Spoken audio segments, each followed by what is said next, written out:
Shalom Bapak Ibu Saudara. Maranatha, datanglah Tuhan Yesus. Puji Tuhan, saya percaya kita semua di tempat kita masing-masing yang beribadah di dalam Cool Online malam hari ini menerima berkat dan sukacita. Amin. Mari saya mengajak kita sama-sama bangkit berdiri. Kalau ada di sebelah kanan dan kiri, saudaramu, rekanmu, saudara-saudara seiman, mari katakan, mari bersukacita di dalam Tuhan. Haleluya. Mari bertepuk tangan bersama-sama.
Damai sejahteranya ditinggalkan bagi setiap kita.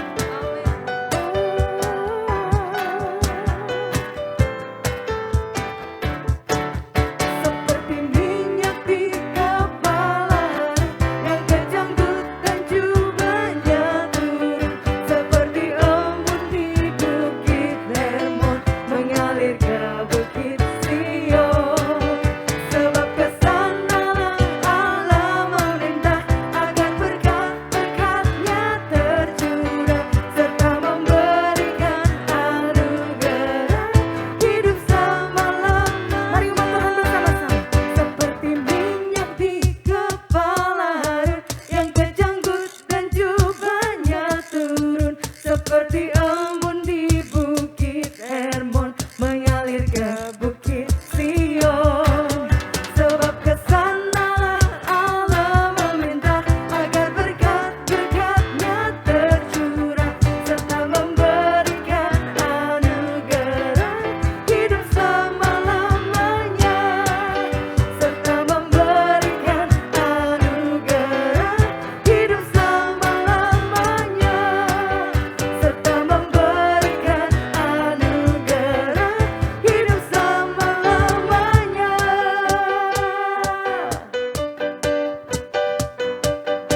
Yang percaya sama-sama katakan haleluya.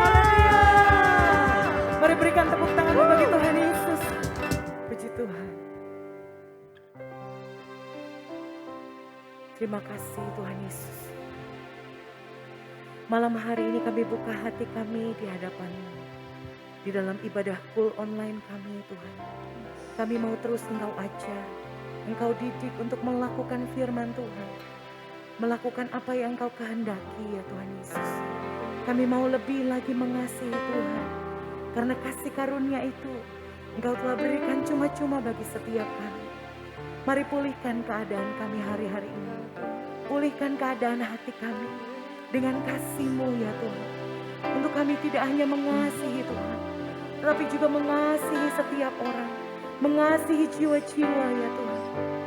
Oh terima kasih Tuhan.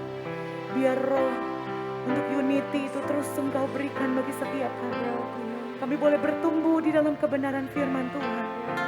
Dan menjadi dampak, menjadi berkat bagi jiwa-jiwa ya Tuhan. Terima kasih Tuhan. Terima kasih. Kami rindukan hadirat-Mu. Kami rindukan hadirat-Mu ya Tuhan. Oh Yesus. Betapa ku mencintai segala yang tak terjadi. Tak pernah sendiri jalani hidup ini, selalu menyertai.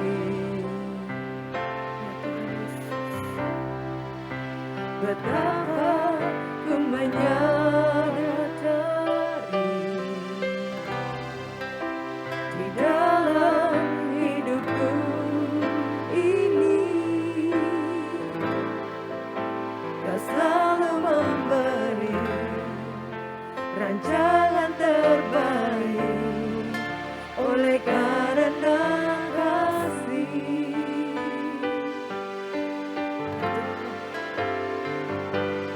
Bapa, sentuh hatiku, ubah hidupku menjadi yang baru, bagai emas yang murni. Kau membentuk bejana hatiku. Bapa, ajarku mengerti sebuah kasih yang selalu memberi bagai air mengalir yang tiada pernah berhenti. Mari umat Tuhan bersama dengan segenap hati. Betapa ku mencintai segala yang tak terjadi. Tak pernah sendiri jalani hidup ini, selalu menyertai.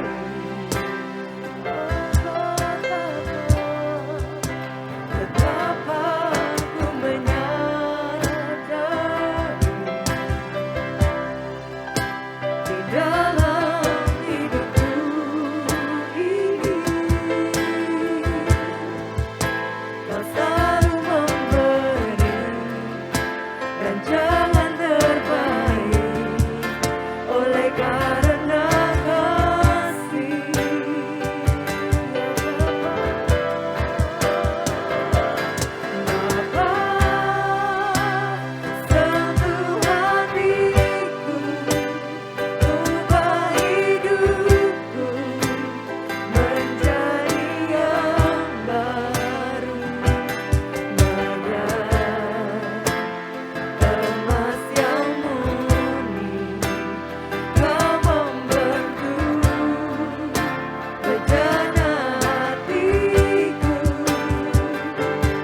kami percaya di tempat kami masing-masing, hadirat Tuhan kuat, mengurapi, mengubahkan, memenuhi kami dengan kasih yang sejati, yang tidak pernah kami akan dapatkan dari luar, yang tidak dapat digantikan oleh apapun.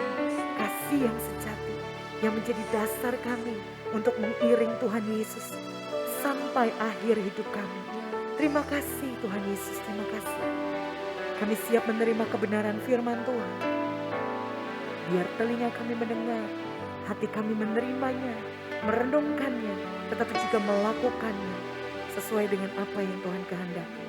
Hanya di dalam nama Yesus, mari umat Tuhan sama-sama katakan, amin.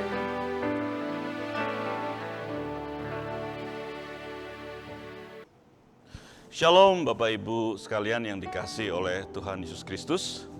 Dimanapun saat ini Bapak Ibu berada, selamat kembali bergabung dalam ibadah Kul Online GBI Rayon 17. Dan mari kita siapkan hati kita akan berdoa. Bapak, kami bersyukur untuk hari ini, untuk setiap kebaikan yang boleh kami alami dalam hidup kami. Kami percaya apapun yang hari-hari ini terjadi dalam kehidupan kami, Engkau Allah yang setia, Engkau Allah yang mengerti kebutuhan kami, dan Engkau Allah yang tidak pernah meninggalkan kami. Terima kasih Bapa, terima kasih. Sebentar kami akan sharing, kami akan membagikan isi hati Bapa untuk setiap kami yang ada. Bapa, hamba berdoa, berikan kami telinga seorang murid, sehingga kami boleh mengerti apa maksud Bapa dalam hidup kami. Dan pakai hamba-Mu yang tidak ada apa-apanya ini untuk memimpin sharing pada saat ini. Di dalam nama Tuhan Yesus, kami sudah berdoa dan mengucap syukur. Mari sama-sama kita katakan amin. Nah, Bapak Ibu yang dikasihi oleh Tuhan Yesus Kristus, tema sharing kita pada hari ini adalah saat Tuhan berkata tidak. Saat Tuhan berkata jangan.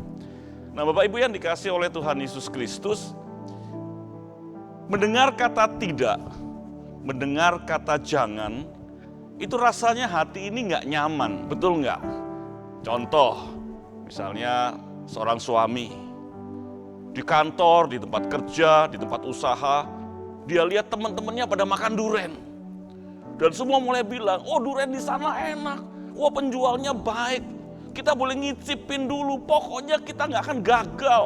Wah ada banyak cerita, sehingga timbul keinginan untuk makan duren.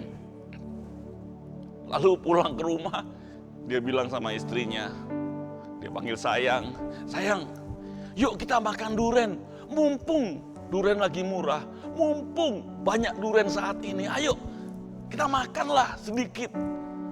Lalu sang istri bilang begini, jangan suamiku. Rasanya gimana suami yang tadi pulang dari tempat kerja berapi-api, ingin ngajak istrinya makan duren, tiba-tiba mendengar kata-kata jangan. Mungkin dalam hati suami berkata, aduh, kok istriku kok gak memperhatikan aku ya? Kok kayaknya dia gak tahu betapa aku suka makan duren. Ya ngicipin dikit lah, masa gak ada toleransi? Atau mungkin seorang istri yang kemudian mendekati akhir tahun bilang gini kepada suaminya, mungkin panggilnya ko, atau panggilnya bang, atau panggilnya mas. Ayo, mumpung akhir tahun, kondisi COVID sudah relatif membaik, yuk kita jalan-jalan ke Jakarta yuk. Lalu sang suami bilang begini, jangan, kita di Bandar Lampung saja, kita jangan pergi kemana-mana.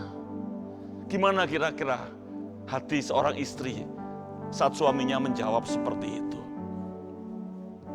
Pasti ada rasa nggak nyaman, mungkin pasti ada rasa tertolak, mungkin pasti ada rasa kurang dihargai, kurang dimengerti.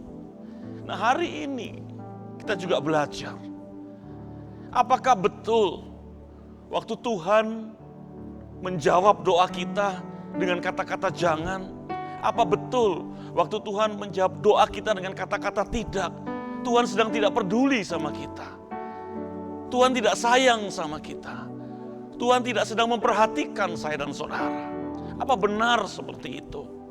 Nah, Bapak Ibu yang dikasihi Tuhan, satu ketika saya berjalan-jalan dengan keluarga saya ke sebuah mall. Kemudian dari jauh saya melihat ada seorang bapak gendong anaknya yang mungkin masih berumur mungkin 2-3 tahun lah.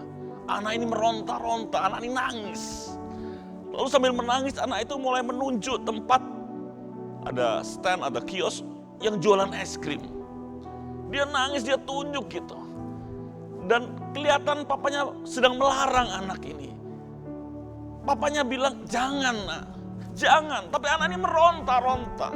Dia nggak siap dengan jawaban jangan dari papanya. Dia terus tunjuk itu kios es krim. Dan ini berlangsung lama sehingga kami semakin dekat dengan bapak dan anak ini. Lalu waktu saya semakin dekat saya lihat ternyata anak ini sedang pilek, saudara. Anak ini sedang batuk. Jadi si papa tidak mau membelikan es krim untuk anak yang baru berumur 2 mungkin sampai 3 tahun ini. Bukan karena dia nggak sayang. Bukan karena dia nggak perhatian. Bukan karena dia nggak peduli. Tapi dia sedang menjaga supaya anaknya tidak menjadi lebih sakit. Dan hari ini Bapak Ibu, seringkali waktu kita berdoa, waktu kita mohon sama Tuhan, waktu kita nangis sama Tuhan, tapi seringkali kita merasa Tuhan menjawab doa kita dengan kata-kata tidak. Tuhan menjawab doa kita dengan kata-kata jangan. Hari ini kita akan belajar. Kenapa sih sampai Tuhan berkata jangan? Ada bahan sharing untuk kita nanti bisa dibicarakan dengan sesama anggota KUL. Dan mungkin yang awal kita mungkin bisa catat. Kira-kira sekian tahun kita jadi orang percaya. Berapa kali Tuhan menjawab doa saya dan saudara dengan kata-kata jangan, dengan kata-kata tidak. Tapi malam ini kita akan sama-sama belajar. Paling tidak ada 2 alasan kenapa Tuhan menjawab permintaan, kenapa Tuhan menjawab doa umatnya dengan kata-kata jangan atau tidak. Yuk, yang pertama kita akan lihat apa alasan Tuhan yang pertama. Kita lihat sama-sama di kitab 1 Tawarik pasal 14 ayat 14. 1 Tawarik pasal 14 ayat 14, demikian bunyi firman Tuhan. Maka bertanyalah lagi Daud kepada Allah, lalu Allah menjawab, janganlah maju di belakang mereka, tetapi buatlah gerakan lingkaran terhadap mereka, sehingga engkau dapat menyerang mereka dari jurusan pohon-pohon kertau. Bapak Ibu yang dikasihi oleh Tuhan Yesus Kristus, Daud adalah panglima perang yang tidak pernah kalah sekalipun. Mungkin ada puluhan kali peperangan kecil dan besar, dan semua selalu dimenangkan Daud. Sehingga Daud adalah panglima perang yang sangat berpengalaman. Nah, cerita yang barusan kita baca itu sebenarnya ada awalnya. Jadi satu ketika berhadapan-hadapan bangsa Filistin dengan pasukan Israel yang dipimpin Daud. Nah, pasukan Filistin waktu itu ada di satu tempat, suatu lembah yang namanya Baal Perasim. Nah, jumlah pasukan Filistin itu jauh lebih banyak dari pasukan Israel yang dipimpin oleh Raja Daud. Lalu waktu mereka berhadapan-hadapan, Daud tanya, Tuhan, bagaimana aku bisa memenangkan peperangan ini? Tuhan bilang, terobos. Hadapi muka dengan muka, terobos. Lalu Daud taat, meskipun jumlahnya lebih sedikit. Tapi Daud tahu kalau Tuhan yang suruh, pasti dia akan menang. Lalu dia bilang sama para panglimanya, ayo kita maju, kita terobos. Dan apa yang terjadi? Waktu pasukan Daud yang lebih kecil itu menerobos masuk di tengah-tengah bangsa Filistin yang jumlahnya begitu banyak. Pasukan itu kocar-kacir. pasukan itu terpukul kalah. Bahkan mereka lari meninggalkan dewa-dewa mereka. Sehingga saat itu bangsa Israel mengalami kemenangan yang luar biasa. Dan akhirnya ceritakan mereka membakar dewa-dewa dari bangsa Filistin. Lalu dengan penuh sukacita bangsa Israel pulang ke rumah mereka masing-masing. Beberapa tahun kemudian bangsa Filistin berhasil mengumpulkan pasukan yang besar juga. Dan mereka juga berkumpul di lembah yang sekian tahun lalu mereka kalah di situ. Yaitu di lembah yang bernama Baal Perasim. Dan kemudian seperti deja vu atau seakan-akan mengulang cerita lama, berhadapan-hadapan pasukan Filistin dan pasukan Raja Daud. Nah, waktu mereka berhadapan-hadapan, Daud punya pemikiran, kalau dulu aku menang karena menerobos, sekarang kalau aku terobos juga, pasti aku menang. Kenapa? Aku udah punya pengalaman. Aku pasti berhasil. Kalau dulu berhasil, pasti sekarang berhasil. Daud sudah punya kepercayaan diri yang luar biasa. Biarpun pasukannya lebih sedikit, dia pasti menang dengan cara menerobos. Dan dia percaya, panglima-panglimanya, pasukannya juga punya pengalaman. Sehingga bukan hal yang sulit untuk menerobos kembali pasukan Filistin. Tapi apa yang terjadi? Waktu rencana ini, waktu proposal ini disampaikan kepada Tuhan, Tuhan bilang, jangan. Waduh, saya tidak bisa bayangkan perasaan Daud. Waktu proposalnya, waktu rancangannya, waktu rencananya ditolak sama Tuhan. Tuhan bilang, jangan. Tapi luar biasa. Daud nggak nanya, kenapa bos? Kenapa Tuhan? Kenapa nggak boleh? Kenapa begini? Kenapa begitu? Daud nggak nanya. Kalau Tuhan bilang jangan, ya sudah. Lalu Tuhan bilang begini, karena tidak ada perdebatan, Daud nggak nanya macam-macam. Tuhan bilang gini, jangan menerobos, kamu melingkar. Lalu, waktu ada suara di atas pohon kertau, waktu itu pasukanmu keluar dari antara pohon kertau dan pasti kamu menang. Dan benar. Rancangan Daud untuk menerobos, dia tinggalkan. Kenapa? Tuhan bilang jangan. Tapi apa yang terjadi? Tuhan kasih cara baru. Sehingga akhirnya Daud keluar menjadi pemenang. Artinya alasan pertama kenapa Tuhan berkata jangan. Karena Tuhan mau Daud berhasil. Dan hari ini juga sama. Kalau kita mau melakukan misalnya, Tuhan aku mau usaha ini, Tuhan aku mau beli rumah itu. Kalau Tuhan katakan jangan, itu artinya Tuhan mau saya dan saudara berhasil. Tidak ada seorang bapa pun yang ingin anak-anaknya gagal. Itu bapa duniawi, apalagi bapa di sorga. Dia pasti ingin, Tuhan ingin kehidupan saya dan saudara berhasil. Dan kadang-kadang supaya saya dan saudara bisa berhasil, kita harus mau mendengar kata tidak. Kita harus mau mendengar kata jangan. Dan itu yang Daud lakukan. Dan akhirnya apa? Rekor Daud yang tidak pernah kalah tetap terjaga. Kenapa? Dia taat waktu Tuhan bilang jangan. Dia nggak adu argumentasi dan katakan, loh Tuhan, kalau harus berputar tuh pasukanku capek. Tuhan kalau aku berputar itu nanti memakan waktu. Kenapa sih nggak yang dulu saja? Daud tidak bersilat lidah dengan Tuhan. Jangan, ya jangan. Dan kita lihat, Daud berhasil. Dan kalau hari ini, dari sekian banyak permohonanmu, dari sekian banyak doamu, Tuhan bilang jangan, kita tetap taat. Kenapa? Karena yang pertama, Tuhan mau saya dan saudara menjadi anak-anaknya yang berhasil. Yang setuju katakan amin. Yang terakhir, yang kedua, kenapa Tuhan waktu menjawab doa kita mengatakan jangan atau tidak? Yuk kita lihat satu ayat lagi. Di Matius pasalnya yang kedua, ayat 12. Saya akan bacakan untuk kita sekalian. Ini tentang orang Majus. Disampaikan begini.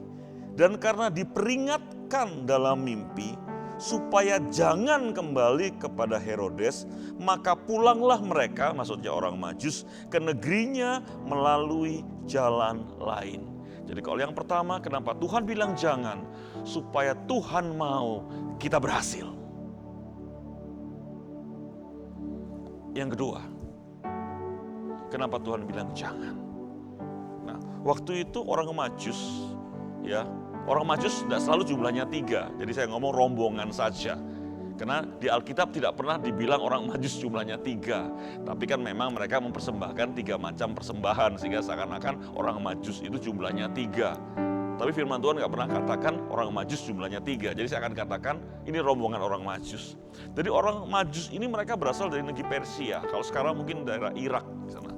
Nah, mereka berjalan, mereka melihat ada bintang khusus yang mereka katakan ini bintang raja. Dan mereka ikutin, mereka ingin tahu. Ini ada raja yang luar biasa, yang tidak akan pernah ada lagi, yang akan lahir ke dunia. Mereka ikuti bintang itu.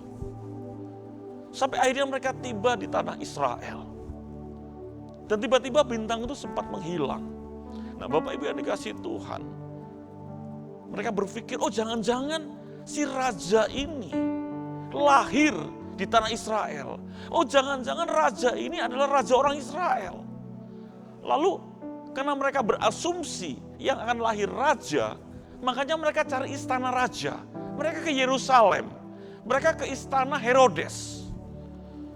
Tapi waktu mereka masuk ke istana Herodes, mereka menyampaikan salam, kok sepertinya kok tenang-tenang saja, kok nggak ada apa-apa. Lalu Herodes tanya sama tamu-tamu dari Persia ini, para orang Majus nih, yang rombongannya saya nggak tahu berapa. Kamu ngapain jauh-jauh sampai ke sini? Lalu mereka bilang, iya kami melihat ada bintang raja. Berarti akan ada raja yang akan lahir hari-hari ini. Lalu Herodes bilang begini, oh iya, kok saya nggak tahu ya? Oh, bukan anakmu, oh bukan. Herodes menjamu mereka di istananya, lalu sambil mereka menikmati jamuan dari Herodes, Herodes mulai panggil ahli-ahli Taurat. Coba kalian cari, bener nggak? Hari-hari ini akan ada seorang raja yang akan lahir. Dan ternyata kemudian para ahli kitab, ahli Taurat katakan, setelah mereka menyelidiki, oh iya, tuanku Raja Herodes, ada. Sepertinya itu akan lahir di Bethlehem, bukan di Yerusalem. Tapi di Bethlehem sebelah mana kami nggak tahu. Setelah mendengar informasi itu, Herodes kembali ke perjamuan, menyapa rombongan para Majus, lalu dia bilang gini,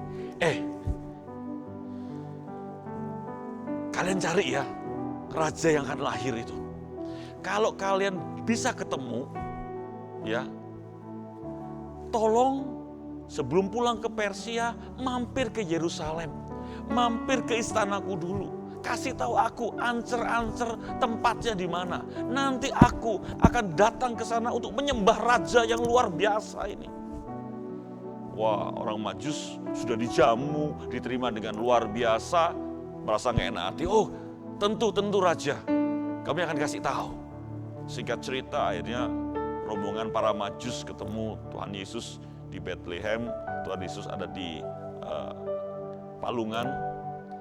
Nah, waktu mereka mau kembali ke Yerusalem untuk memberitahu Raja Herodes, karena perlu waktu perjalanan, mereka tidur. Di tengah tidur mereka, Tuhan berfirman kepada mereka, jangan kembali ke Yerusalem. Cari jalan lain. Saya nggak tahu. Harusnya nggak enak dong. Orang Majus sudah punya hutang budi, dijamu, diterima dengan baik, ya. Mungkin nginep 1, 2, 3 hari di istana, mendapatkan pelayanan yang luar biasa. Nggak enak dong. Tapi kembali lagi, firman Tuhan tidak mengatakan para Majus berdebat. Para Majus memberontak dan katakan, nggak enak lah, ini cuma mimpi. Enggak. Waktu Tuhan bilang jangan, mereka tahu Tuhan punya maksud baik. Apa maksud baik Tuhan? Ternyata Herodes ini licik, saudara. Dia suruh orang Majus untuk cari di mana Tuhan Yesus. Bukan untuk mau menyembah, tapi untuk mau membunuh. Dan saya sangat yakin kalau para Majus, rombongan Majus ini kembali ke istana, ke Yerusalem, ke istana Herodes. Bukan penghargaan yang mereka terima, mereka akan dibunuh. Oleh sebab itu, Tuhan bilang, jangan lewat Yerusalem. Jangan mampir ke istana Herodes. Artinya apa? Waktu Tuhan bilang jangan, Tuhan sedang menyelamatkan para Majus. Dan hari-hari ini mungkin sama.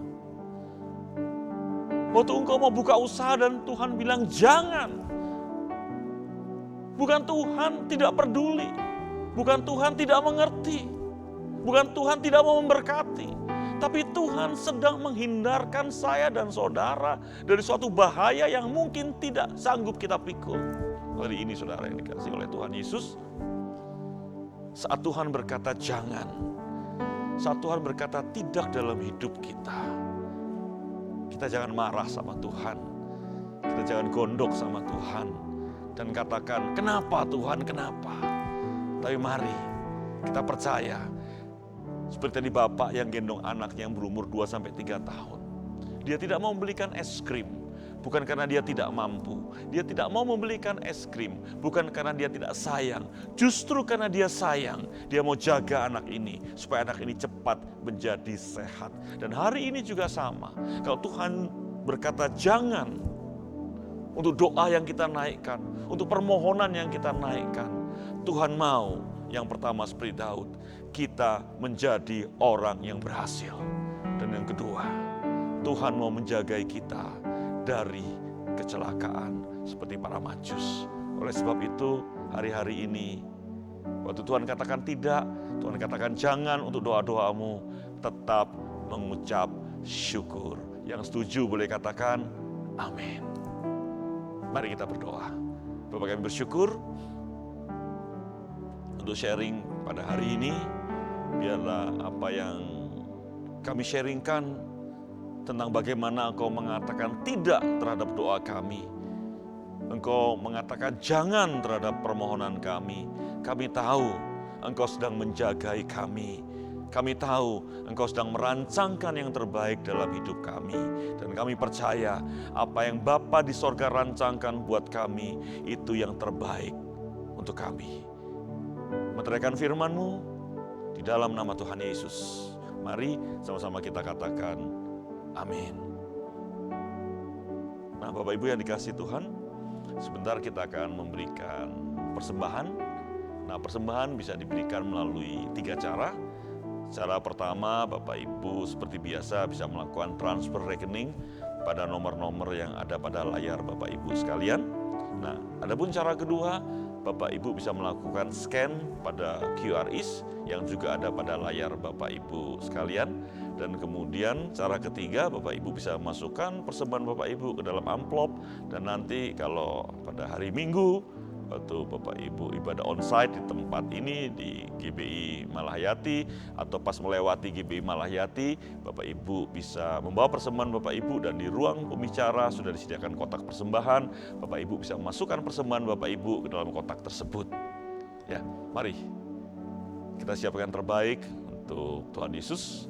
Kalau yang mau transfer rekening boleh memegang handphonenya atau memegang amplop persembahan, dan mari sekali lagi kita berdoa. Kita angkat persembahan di tangan kanan kita dan kita berdoa. Bapa, terima kasih untuk setiap hari yang boleh kami lewati. Kalau kami ada sebagaimana kami ada sampai hari ini, karena itu perlindungan, karena itu kasih setia Tuhan. Terima kasih untuk sharing kami hari ini, dan sebentar kami akan memberikan persembahan. Kami percaya apapun yang kami persembahkan, itu sungguh boleh menyenangkan Engkau Bapa di sorga. Berkati persembahan kami, dan melalui persembahan ini, nama Tuhan boleh dipermuliakan. Di dalam nama Tuhan Yesus, kami sudah berdoa dan mengucap syukur. Mari sama-sama kita katakan amin. Nah, Bapak Ibu yang dikasihi Tuhan, kita akan mengakhiri ibadah kul online kita. Saya undang Bapak Ibu untuk bangkit berdiri. Kalau di kanan kirimu ada anak-anak, ada istri, ada suami, gandeng mereka. Dan mari, angkatlah kedua tanganmu, arahkan hatimu kepada Dia Allah sumber dari segala berkat. Dan dengan iman terimalah berkat Tuhan.